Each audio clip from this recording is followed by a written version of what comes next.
At that time, Jesus welcomed the crowds, spoke to them about the kingdom of God, and healed all who needed healing. As evening approached, the 12 apostles came to Jesus and said, "Send the crowd away so they can go to the surrounding villages and countryside to find lodging and food, for we are here in a deserted place." But Jesus said, "You give them something to eat." They answered, "We have only 5 loaves and 2 fish, unless we go and buy food for all this crowd." There were about 5,000 men there. But Jesus said to his disciples, "Have the people sit down in groups of 50. The disciples did so, and everyone sat down. Then Jesus took the 5 loaves and the 2 fish, looked up to heaven, blessed them, broke them, and gave them to the disciples to set before the crowd.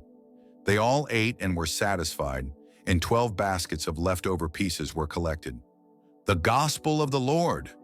Praise to you, Lord Jesus Christ. Proclamation of the Gospel of Jesus Christ according to Luke, chapter 9, verses 11b to 17. Welcome to our channel. Here we seek to grow together in faith and understanding of the Word of God. It is a great joy to have you join us for this special reflection on the Gospel of Luke 9:11b to 17, one of the most significant accounts from the life of Jesus, the multiplication of the loaves and fishes. This episode, so central to our tradition, reveals not only the miraculous power of Jesus, but also his compassion, sensitivity to human needs, and his call for the community's participation. Let's dive deeper into each verse, seeking not only to understand it, but also to discover practical applications for our lives and for our calling as disciples today. Verse 11b, Jesus welcomed them, spoke to them about the kingdom of God, and healed those who needed healing. In this verse, we see Jesus welcoming the crowd. The welcome of Jesus is absolute, without filters or barriers. He not only allows people to approach, but he takes the initiative to actively receive them. The verb to welcome in the gospel means more than just offering physical space. It is a profound hospitality capable of transforming another person's life. Along with this gesture, Jesus announces the kingdom of God. That is, he shares hope and the promise of a renewed world of justice, peace, and mercy with everyone. Beyond speaking, Jesus acts. He heals those in need, tending to the physical and spiritual wounds of the crowd. His concern is not limited to the body, but encompasses the whole person. This verse invites us to recognize that when we draw near to Christ, he welcomes us, listens to us, instructs us, and desires our complete healing. As a Christian community, we are called to welcome, to proclaim, and to care, just as Jesus did. Verse 12. The day began to draw to a close. Then the 12 came to Jesus and said, "Send the crowd away so they can go to the surrounding villages and countryside to find food and lodging, for we are in a remote place here." At this moment, the scene changes, bringing with it the dimension of human limitation. The day is ending. The disciples perceive the hunger and fatigue of the crowd, and in a logical and caring way, suggest that Jesus send the people away to look for food and lodging. This scene is especially rich. The disciples show concern and empathy. They are no longer indifferent to the people's needs. However, they resort to the most objective, practical solution available given the lack of resources. It is the natural logic, the one many of us use when facing difficulties. Everyone must find their own way, seek their own survival. Yet there is an invitation here to reflect on our own limitations and our tendency to solve problems only through the resources at hand and conventional solutions. The disciples still do not see the possibility of the extraordinary when Jesus is present. How many times, when faced with challenges, do we also close our hearts to the unexpected ways of God? Verse 13, but Jesus replied, "You give them something to eat." They answered, "We have only 5 loaves of bread and 2 fish, unless we go and buy food for all this crowd." Here occurs the fundamental turning point of the narrative. Jesus challenges the disciples' perspective, inviting them to co-responsibility and sharing. By saying, "You give them something to eat," he does not place the problem in the hands of others, but asks for a new kind of response, one that is not based only on the logic of scarcity or survival, but on the logic of the kingdom, giving, sharing, and trust. The disciples' response reveals their awareness of limitation and scarcity. We have only 5 loaves and 2 fish. That is very little for a crowd. They are still thinking in material terms, going to the market, buying food. They do not yet realize the dynamic of the miracle, which begins precisely in the recognition of their lack and the willingness to offer what they have, no matter how little it may seem. This dialogue reveals a profound lesson. God calls us to offer our little, trust in His action, and participate actively in the processes of salvation and transformation of the world. The miracle springs from the generous and willing offering of what we have. Verse 14, there were about 5,000 men there, but Jesus said to His disciples, have them sit down in groups of about 50 each. The text emphasizes the large number of people, about 5,000 men, not counting women and children, in some traditions. It is an immense crowd in the face of very limited resources. This number highlights the contrast between human need and what apparently can be offered. Jesus then takes the initiative to organize. He asks the disciples to have the people sit down in groups of 50. This gesture is necessary to promote order, facilitate sharing, and create an environment of communion. By forming small groups, Jesus encourages a sense of belonging, fraternal encounter, and community life. It is not only about the distribution of food, but about creating relationships and bonds.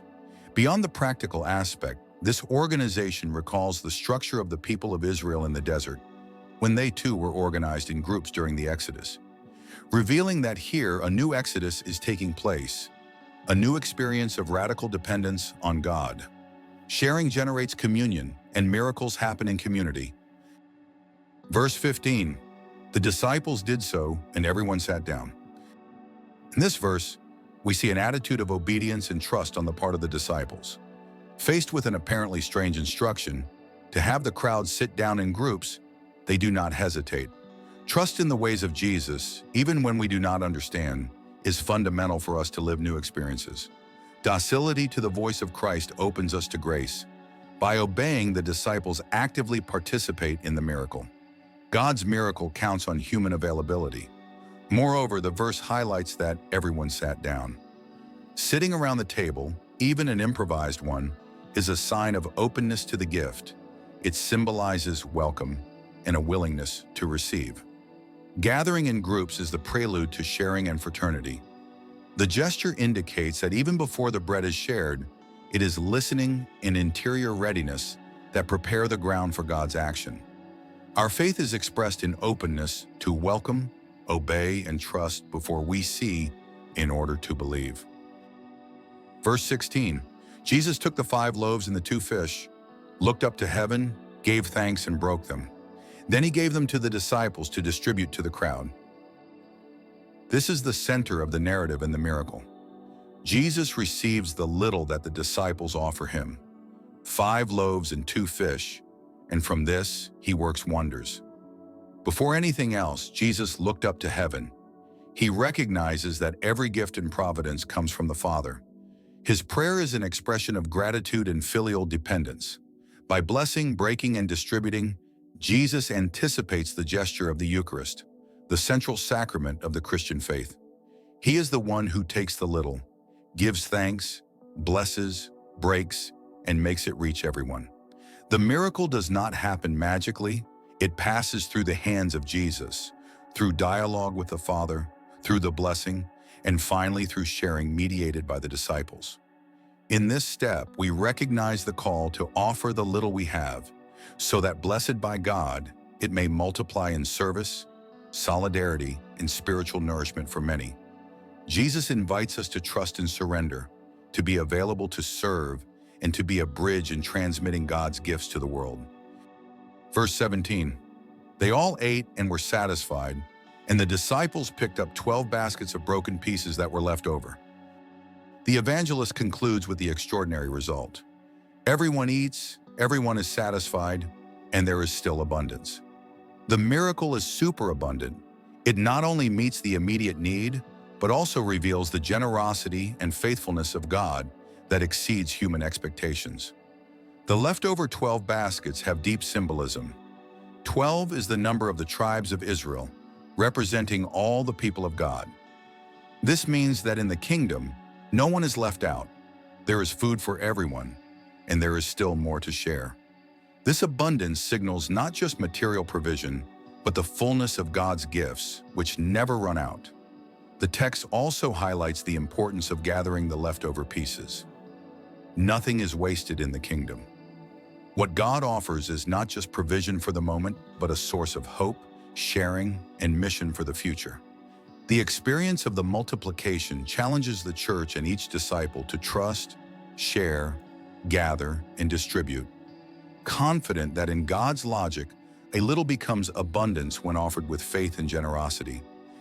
Conclusion: the multiplication of the loaves and fishes is much more than a story of a miracle. It is a call to trust in God's power, to have the courage to share even the little we have, to be sensitive to human needs, and to build true communion. May this text inspire in each of us the desire to be instruments of communion and solidarity, trusting that in Christ, every need is welcomed, every sincere act of sharing is multiplied, and in the end, there is abundance for everyone in the kingdom of God. Let us not be afraid to place our little in the Lord's hands. He will transform our gifts into new life for many. What a wonderful passage. Thank you for being here. If this reflection touched your heart, subscribe to the channel, share, and leave your comment. May God bless you and see you in our next video.